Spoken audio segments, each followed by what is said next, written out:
વલસાડના મોતીવાડા ગામે યુવતીનો શંકાસ્પદ હાલતમાં મૃતદેહ મળી આવ્યો હતો, જેનું પોસ્ટમોર્ટમ કરતા યુવતી સાથે રેપ બાદ હત્યા કરી હોવાનું સામે આવ્યું છે। વલસાડમાં યુવતી પર દુષ્કર્મ આચરી હત્યા નિપજાવી દેવાની ઘટના સામે આવી છે।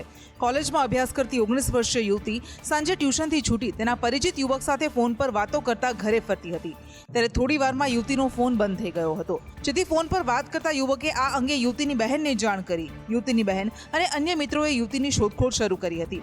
દરમિયાન હાટ બજાર નજીક એક અવાવરૂ સ્થળે યુવતી બેશુદ્ધ હાલતમાં મળી આવી।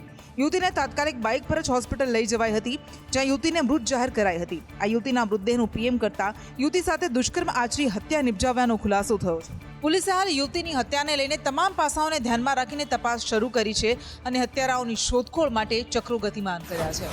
ગુજરાતનો દરિયા કિનારો ફરી એકવાર વિવાદમાં આવ્યો છે। આ વખતે પોરબંદરના દરિયામાંથી 700 કિલો ડ્રગ્સ ઝડપાયું છે। પોરબંદરમાં બોટ મારફતે ડ્રગ્સ લઈ જવાતું હોવાની બાતમી દિલ્હી એનસીબીની ટીમને મળી હતી, જેના આધારે દિલ્હી એનસીબીની ટીમે નેવીનો સંપર્ક કરી એક ઓપરેશન હાથ ધર્યું હતું અને મધદરિયે એક બોટને આંતરવામાં આવી હતી, જેમાંથી 700 કિલો ડ્રગ્સ મળી આવ્યું છે। સાથે જ 8 જેટલા ઈરાની નાગરિકોની પણ ધરપકડ કરવામાં આવી છે અને તેમને પોરબંદરના ઓલવેધર પોર્ટ ખાતે લાવવામાં આવ્યા છે। ત્યાંથી કડક સુરક્ષા બંદોબસ્ત સાથે તેમને એસઓજીની ઓફિસ ખાતે લઈ જવામાં આવ્યા હતા। આરોપીઓએ બોટ મારફતે આ ડ્રગ્સનો જથ્થો દક્ષિણ ભારત લઈ જવાના હતા। ગુજરાતમાં ડ્રગ્સનો મોટો જથ્થો ઘૂસે તે પહેલાં જ આ ઓપરેશન પાર પાડવામાં આવ્યું છે અને આ જ કારણથી કેન્દ્રીય ગૃહમંત્રી અમિત શાહે આ ઓપરેશન પાર પાડનાર તમામ એજન્સીઓને અભિનંદન પાઠવ્યા છે। અમદાવાદમાં ખ્યાતિ હોસ્પિટલ કૌભાંડ બાદ આરોગ્ય વિભાગ સફાળું જાગ્યું છે। મહેસાણાની 15 હોસ્પિટલોને નોટિસ ફટકારાઈ છે। ખ્યાતિકાંડ બાદ મહેસાણા આરોગ્ય વિભાગે કાર્યવાહી હાથ ધરી છે અને PMJAYમાં ગોટાળો કરનાર હોસ્પિટલો પર તવાઈ બોલાવતા 15 હોસ્પિટલોને નોટિસ અને 4 હોસ્પિટલોને પેનલ્ટી ફટકારી હતી। કઈ હોસ્પિટલને કેટલી પેનલ્ટી વસૂલી તેના આંકડા જોઈએ તો નૂતન હોસ્પિટલને રૂપિયા 45,850ની પેનલ્ટી, સંકુશ હોસ્પિટલને રૂપિયા 57,000ની પેનલ્ટી, લાયન્સ હોસ્પિટલને રૂપિયા 63,434ની પેનલ્ટી અને ભાગ્યોદય હોસ્પિટલને રૂપિયા 1,10,410ની પેનલ્ટી ફટકારવામાં આવી છે। દર્દીઓ પાસેથી ખોટી રીતે પૈસાના ઉઘરાણા કરી રહેલી હોસ્પિટલોની સામે કાર્યવાહી હાથ ધરાઈ છે। આ તમામ હોસ્પિટલોને નોટિસ ફટકાર્યા બાદ દર્દી પાસેથી લીધેલા રૂપિયા પરત અપાવવામાં આવી રહ્યા છે। અમદાવાદની ખ્યાતિ હોસ્પિટલની તપાસ બાદ આરોગ્ય વિભાગ હવે હરકતમાં આવ્યું છે અને અન્ય હોસ્પિટલોની તપાસ શરૂ કરવામાં આવશે આગામી દિવસમાં। સૂત્રોના જણાવ્યા પ્રમાણે આ કૌભાંડ માત્ર એક આરોપ હોસ્પિટલ કે અમદાવાદ પૂરતું નથી। રાજ્યના ઠેક ઠેકાણે નીકળેલી કહેવાતી મલ્ટી સ્પેશિયાલિસ્ટ હોસ્પિટલમાં આવા કૌભાંડો ચાલી રહ્યા છે। સુરેન્દ્રનગર જિલ્લાની 10 હોસ્પિટલમાં પણ આવું જ કૌભાંડ ચાલતું હોવાનું આરોગ્ય વિભાગને શંકા છે। PMJY યોજના અંતર્ગત અપાતી સારવારમાં જિલ્લાના 10થી વધુ હોસ્પિટલો ટૂંક સમયમાં ચેકિંગની કામગીરી હાથ ધરવામાં આવશે। દર્દીના ઓપરેશન અને બિલની વિગત તેમજ ડેટા એન્ટ્રી સહિતની વસ્તુ ચકાસણીની હાથ ધરવામાં આવશે। દર્દીઓને આપવામાં આવતી સારવાર અંગે પણ આરોગ્ય વિભાગને વિગતો મળી છે। અમદાવાદની ખ્યાતિ હોસ્પિટલમાં ફરી એક વખત કૌભાંડ સામે આવ્યું છે, ત્યારે અન્ય જિલ્લાઓમાં પણ તેની તપાસ કરવામાં આવશે। રાજકોટમાં ચોકીદાર જ ચોર નીકળ્યાની ઘટના સામે આવી છે, જેમાં ચોકીદાર ચોરી કરતા રંગે હાથ ઝડપાયો છે। અહીં નોકરી કરતા સરકારી કર્મચારીઓ સતત ફરિયાદ કરતા હતા કે તેમના બાઇકમાંથી કોઈ તસ્કર દ્વારા પેટ્રોલની ચોરી કરવામાં આવી રહી છે। દિવસે ને દિવસે ફરિયાદો સતત વધી રહી હતી, પરંતુ ચોર પકડાતો ન હતો।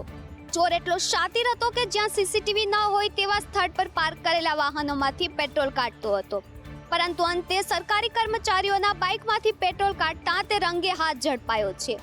આ ચોર કોઈ બહારનો નહીં પરંતુ કલેક્ટર કચેરીનો ચોકીદાર જ નીકળ્યો। આ સમગ્ર મામલો કલેક્ટર કચેરી સુધી પહોંચ્યો હતો। કલેક્ટરના આદેશ બાદ સઘન ચેકિંગ રાખતા ચોર રંગે હાથ ઝડપાયો હતો। ચોકીદાર બાઇકમાંથી પેટ્રોલ કાઢી રહ્યો હતો, તે દરમિયાન કોઈ વ્યક્તિએ તેમનો વિડીયો બનાવી લીધો। હાલ આ વિડીયો સોશિયલ મીડિયામાં વાયરલ થઈ રહ્યો છે। અમદાવાદના બોપલમાં માયકાના વિદ્યાર્થીની હત્યા કેસમાં નવો ઘટસ્ફોટ થયો છે। આરોપી વિરેન્દ્ર પધેરિયાને તેની ગર્લફ્રેન્ડે પોલીસથી છુપાવવામાં મદદ કરી હતી। ગત 10 નવેમ્બરે કાર ધીમી ચલાવવાની ટકોર કરવા જેવી નજીવી બાબતે માયકાના વિદ્યાર્થી પ્રિયાંશુ જૈનની છરીના ઘા મારી હત્યા કરાઈ હતી। આ કેસમાં પોલીસે આરોપી વિરેન્દ્રસિંહ પઢેરિયાને પંજાબથી ઝડપી પાડ્યો હતો અને ત્યારબાદ 14 નવેમ્બરે સમગ્ર ઘટનાનું રિકન્સ્ટ્રક્શન કરાયું હતું, જેમાં છરીના ઘા મારનાર વિરેન્દ્રસિંહ લંગડાતો આવ્યો હતો અને તેના હાથે દોરડા બાંધીને લવાયો હતો। આરોપી વિરેન્દ્રસિંહને પંજાબમાં તેની ગર્લફ્રેન્ડ રહેવાની વ્યવસ્થા કરી આપી હતી। આરોપી વિરેન્દ્રસિંહ ધર્મશાળામાં સૂતો હતો ત્યારે જ પોલીસ ત્રાટકી હતી અને આરોપીની અટકાયત કરીને તેને અમદાવાદ લઈ આવી હતી। પોલીસ દ્વારા સમગ્ર કેસને લઈને ઊંડાણપૂર્વક તપાસ કરવામાં આવી રહી છે તેમજ આરોપીને મદદ કરનારની પણ શોધ ચલાવાઈ રહી છે। સુરતના બેસ્તાનમાં બુટલેગરે ટ્રાફિક કર્મચારીને કચડી નાખવાનો પ્રયાસ કરવામાં આવતા તેની ધરપકડ કરવામાં આવી હતી। જો કે આ કેસમાં આરોપીના રિમાન્ડ નામંજૂર થતાં તેને જેલ હવાલે કરવામાં આવ્યો છે। બેસ્તાનમાં પોલીસ પર હુમલો થવાની ઘટના સામાન્ય ઘટના ન હતી। જો કે યુસુફ ટેણી સફળ થયો હોત તો કદાચ 6 કોન્સ્ટેબલને મોતને ઘાટ ઉતારી દેત। બેસ્તાન પોલીસની પીસીઆર વાનને ટક્કર મારનાર નામચીન બુટલેગર યુસુફ ઉર્ફે ટેણી વિરુદ્ધ હત્યાની કોશિશ અંગે રિમાન્ડ સુરત કોર્ટે નામંજૂર કર્યા છે। આરોપીને કોર્ટમાં રજૂ કરી 5 દિવસના રિમાન્ડ માંગવામાં આવ્યા હતા અને આરોપી તરફે વકીલ જફર બેલાવાલાએ રિમાન્ડનો વિરોધ કર્યો હતો, ત્યારે કોર્ટે આરોપીના રિમાન્ડ નામંજૂર કરી આરોપીને લાજપોર જેલ મુકામે મોકલી આપવામાં આવ્યો છે। મહત્વનું છે કે આરોપી રીઢો ગુનેગાર છે। આરોપી વિરુદ્ધમાં અગાઉ જુગાર, પ્રોહિબિશન અને મારામારીના ગુના નોંધાયેલા છે। સૌરાષ્ટ્ર યુનિવર્સિટીમાં કુલપતિના અધ્યક્ષસ્થાને સિન્ડિકેટની બેઠક મળી હતી, જેમાં નોન ટીચિંગની ભરતી માટેની પરીક્ષા રદ કરવાનો નિર્ણય કરવામાં આવ્યો હતો। સૌરાષ્ટ્ર યુનિવર્સિટીમાં નોન ટીચિંગની ભરતી અંતર્ગત પરીક્ષા માટે ફોર્મ બહાર પાડ્યા હતા। 54 જગ્યાઓ માટે 4000થી વધુ ઉમેદવારોએ ફોર્મ પણ ભર્યા હતા, પરંતુ હવે છેલ્લી ઘડીએ આ પરીક્ષા રદ કરવામાં આવી છે। આ ભરતી પરીક્ષા કઈ તારીખે લેવાશે અને કઈ એજન્સી લેશે તે યુનિવર્સિટીના સત્તાધીશોએ બારોબાર નક્કી કરી નાખ્યું હતું। આ ઉપરાંત ખાનગી એજન્સીએ અગાઉ કોઈ પરીક્ષા લીધી છે કે કેમ, પરીક્ષા લેવાનો ખર્ચ કેટલો થશે જેવી બાબતો નક્કી કર્યા વગર મંજૂરી આપી દેવામાં આવી હતી, જેના વિરોધમાં સિન્ડિકેટ સભ્યોએ એજન્સીને કરાર આપવાની મંજૂરીનો ઇનકાર કર્યો હતો। પરિણામે છેલ્લી ઘડીએ ભરતી પરીક્ષા રદ કરવાની ફરજ પડી હતી। સ્ટાફની ભરતી રદ કરવામાં આવી છે, પરંતુ હજુ પણ ઉમેદવારોને જાણ કરવામાં આવી નથી। ઉપરાંત 4000થી પણ વધારે ઉમેદવારો પાસેથી ઉઘરાવેલી ફી હજુ પણ પરત કરવામાં આવી નથી।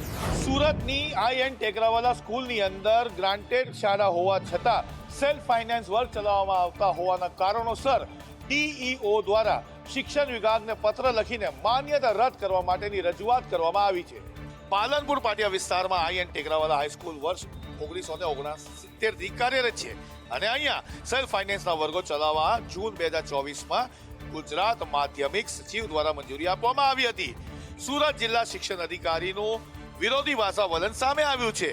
એક તરફ DEOએ સબ સલામત હોવાનું કહ્યું હતું, જ્યારે હવે એ DEOના તંત્રએ વર્ગોની માન્યતા રદ કરવા માટે રજૂઆત કરી છે, તો બીજી તરફ શાળાના આચાર્યએ સ્પષ્ટતા કરતા જણાવ્યું હતું કે શિક્ષણ વિભાગની મંજૂરીથી જ આ વર્ગ ચલાવવામાં આવી રહ્યા છે। જ્યારે કોઈ ખુલાસો માંગશે તો સંચાલકો તમામ પુરાવા આપવા તૈયાર છે। સુરત કોર્પોરેશનની બેદરકારીના કારણે પ્રજાના ટેક્સના 18 કરોડનું ધોવાણ થયું છે। તાપી નદી પર બનાવાયેલો RCC એપ્રોન 2 વર્ષમાં તૂટી જતા SMCની કામગીરી સામે સવાલ ઉઠ્યા છે। વિયરગમ કોઝવેની સંલગ્નમાં આશરે 18 કરોડ રૂપિયાના ખર્ચે બનેલું એપ્રોનનું RCC સ્ટ્રક્ચર ક્ષતિગ્રસ્ત થયું છે। સ્ટ્રક્ચરમાંથી સળિયા બહાર નીકળી ગયા છે અને કોન્ક્રીટના ટુકડા થઈ દૂર દૂર સુધી વિખેરાઈ ગયા છે। નિર્માણના માંડ 2 વર્ષમાં આટલી હદે થયેલા ધોવાણથી કોન્ટ્રાક્ટની કામગીરી સામે આંગળીઓ ચિંધાઈ રહી છે। સમગ્ર મામલે મહાનગરપાલિકાના સત્તાધીશોને પૂછતા સિવિલ વર્કની મજબૂતાઈનો રિપોર્ટ આવ્યા બાદ જ નિષ્કર્ષ કાઢવાનું રટન ચલાવ્યું હતું। એપ્રોન સ્ટ્રક્ચર 2022થી અત્યાર સુધીમાં ગણતરીના 3 ચોમાસાનો પણ સામનો નથી કરી શક્યું। એજન્સીએ હલકી ગુણવત્તાનું કામ કરતા મનપાને કરોડો રૂપિયાનો ફટકો પડ્યો છે, તો પ્રજાના ટેક્સના પૈસાનું ધોવાણ થયું છે। રાજકોટ હીરાસર એરપોર્ટના નવા ટર્મિનલનું કામ પૂર્ણતાના આરે પહોંચ્યું છે। નવા ટર્મિનલના ઉદ્ઘાટન માટે એરપોર્ટ એડવાઇઝરી કમિટીની બેઠક યોજાઈ હતી। રાજકોટ ઇન્ટરનેશનલ એરપોર્ટની એડવાઇઝરી કમિટીની પ્રથમ બેઠક હતી, જેમાં નવા ટર્મિનલ બિલ્ડિંગના ઉદ્ઘાટન માટે વડાપ્રધાન મોદીની તારીખ માંગવામાં આવી હોવાનું જાણવા મળી રહ્યું છે। ઉપરાંત મુસાફરોને એરપોર્ટ પહોંચવા થતી હાલાકીને લઈને પણ ચર્ચા કરવામાં આવી હતી, ત્યારે આગામી સમયમાં ટ્રાન્સપોર્ટેશન સહિતની સુવિધા પણ વધારવામાં આવશે। PM ઓફિસમાંથી લીલી ઝંડી મળતા જ ઉદ્ઘાટનની તારીખ જાહેર કરવામાં આવશે। આ ઉપરાંત નવા ટર્મિનલમાં કસ્ટમ અને ઇમિગ્રેશન માટે પણ એરપોર્ટ ઓથોરિટી દ્વારા મંજૂરી લેવામાં આવી છે। આગામી ટૂંક જ સમયમાં નવા ટર્મિનલને ખુલ્લું મૂકવામાં આવશે, ત્યારે રાજકોટ અને સૌરાષ્ટ્રવાસીઓએ આંતરરાષ્ટ્રીય મુસાફરી માટે વધુ રાહ જોવી નહીં પડે.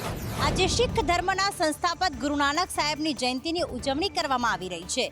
એવામાં થલતેજ વિસ્તારમાં આવેલા ગુરુદ્વારામાં ગુરુ ગ્રંથ સાહેબના ગ્રંથની આરાધના કરવામાં આવી.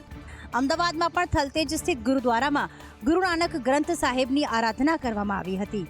વહેલી સવારથી જ ભજન કીર્તન કરીને ગુરુ નાનક સાહેબના ગુણગાન ગાવામાં આવ્યા હતા. ગુરુ નાનક જન્મ જયંતિ પર શીખ ધર્મના આગેવાનોએ રાજકારણીઓને આડે હાથ લીધા હતા. ગુરુ નાનકની જન્મ જયંતિ પર શીખ ધર્મના પ્રમુખ વિશ્વજીત ગુરુએ એક નિવેદન આપ્યું હતું, જેમાં વિશ્વજીત ગુરુએ અમને આતંકવાદ સાથે ન સરખાવવામાં આવે તેવી પણ અપીલ કરી છે. ગુરુ નાનક આતંકવાદમાં નહીં પરંતુ માનવ ધર્મની સેવામાં માનતા હતા. અમદાવાદના ગુરુદ્વારામાં ગુરુ નાનક જયંતિની ધામધૂમપૂર્વક અને હર્ષોલ્લાસ સાથે ઉજવણી કરવામાં આવી રહી છે. તો આ પ્રસંગે ગુરુદ્વારામાં લંગરનું પણ આયોજન કરવામાં આવ્યું. રણછોડરાયજી ટેમ્પલ કમિટીએ એક મહત્વનો નિર્ણય કર્યો છે, જેના પ્રમાણે હવે દરેક ભક્ત મંદિરના શિખર ઉપર ધજા ચડાવી શકશે. ડાકોરમાં આજે શુક્રવારે કાર્તિકી પૂર્ણિમાના દિવસે ભક્તોનું ઘોડાપુર ઉમટ્યું છે. સંવંત 1212 કાર્તિક સુદ પૂર્ણિમાએ ભગવાન રાજા રણછોડ બોડાણાની ભક્તિમાં વશ થઈને ડાકોર પધાર્યા હતા. રાજા રણછોડ ડાકોરમાં પધાર્યા અને આજે 869 વર્ષ પૂરા થયા છે. આજના દિવસે ડાકોર ટેમ્પલ કમિટીએ મહત્વનો નિર્ણય લીધો છે. ડાકોરમાં આવતા તમામ ભક્તો હવે શિખર ઉપર ધજા ચડાવી શકશે. સામાન્ય વ્યક્તિ પણ યથાશક્તિ ભેટ ચરણોમાં મૂકીને શિખર ઉપર ધજા ચડાવી શકશે. મહત્વનું છે કે ટેમ્પલ કમિટીના આ નિર્ણયથી ભક્તોમાં ખુશીની લહેર છવાઈ ગઈ છે. કોઈ પણ ભાવિક ભક્તને મંદિર પર ધજા ચડાવી હશે તો તેઓને ટેમ્પલ કમિટીનો સંપર્ક કરવાનો રહેશે. વડોદરા સ્થિત IOCLમાં બ્લાસ્ટ બાદ આગ ફાટી નીકળી હતી, જેમાં 2 કર્મચારીઓના મોત થયા હતા. હવે સમગ્ર મામલાની તપાસ SDMને સોંપવામાં આવી છે. વડોદરાના કોયલીમાં આવેલી IOCL રિફાઇનરીમાં આગ ફાટી નીકળી હતી. ફાયરનો કોલ મળતા જ વડોદરા ફાયર સર્વિસે સાંજે 6 વાગે વાસણા GIDC અને TP13માંથી ટીમો રવાના કરી હતી. આગ એટલી વિકરાળ હતી કે આગ બુઝાવવા માટે 14 નગરપાલિકાઓમાંથી ફાયર વાહનોને બોલાવવામાં આવ્યા હતા. 2.5 લાખ લીટર ફોમનો મારો ચલાવીને આગ પર કાબુ મેળવ્યો હતો. 90 ફાયરના જવાનો અને અધિકારીઓ ઘટના સ્થળે હાજર હતા. પાણીની અસર ના કરે તેવા સમયે ઉપયોગમાં લેવામાં ફોમની મદદથી આગ પર કાબુ મેળવી લેવામાં આવ્યો હતો. આગની ઘટનામાં 2 કર્મચારીના મોત થયા હતા અને સમગ્ર કેસની તપાસ ગ્રામ્ય SDMને સોંપાઈ છે. ઉલ્લેખનીય છે કે IOCLમાં બ્લાસ્ટ બાદ આગમાં મૃતકોના પરિવારજનોએ ધરણા પ્રદર્શન કર્યા હતા અને યોગ્ય જવાબદારો સામે શિક્ષાત્મક અને કાયદેસરની કાર્યવાહીની માંગ કરી હતી. રાજકોટ પોલીસ ફરી એકવાર વિવાદમાં આવી છે. સોની કારીગરનું 30 લાખનું સોનું પડાવ્યાનો આક્ષેપ રાજકોટ પોલીસ પર ઉઠ્યા છે. રાજકોટ A ડિવિઝન પોલીસ દ્વારા સોની કારીગરને ખોટી રીતે ફસાવી 30 લાખ રૂપિયા સોનું પડાવ્યું હોવાના આક્ષેપો ઉઠ્યા છે. વિવેક ભુવા, મનોજ રાજપુરા, ધર્મેશ પારેખ, અતુલ પારેખ દ્વારા પોલીસ સાથે મળી ખોટી રીતે સોની કારીગર હિરેન આડેસરાને ફસાવ્યો હોવાનો આક્ષેપ લાગ્યો છે. A ડિવિઝન પોલીસના D સ્ટાફના કોન્સ્ટેબલ કિશન આહિર અને ભગીરથસિંહ ઝાલા દ્વારા સોની કારીગરને માર મારી ગોંધી રાખ્યો હોવાના પીડિતના પરિવારજનોએ આક્ષેપ કર્યા છે.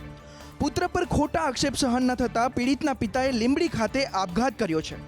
આપઘાત સમયે સ્યુસાઇડ નોટ પણ મળી આવી હતી, જેમાં A ડિવિઝન પોલીસના કર્મચારીઓ અને સોની વેપારીઓના નામનો ઉલ્લેખ કરાયો હતો. મહત્વનું છે કે રાજકોટ પોલીસ અગાઉ પણ પૈસાના તોડના વિવાદમાં સપડાઈ છે, ત્યારે આ કેસમાં પીડિતને ન્યાય મળે છે કે નહીં તે જોવાનું રહ્યું.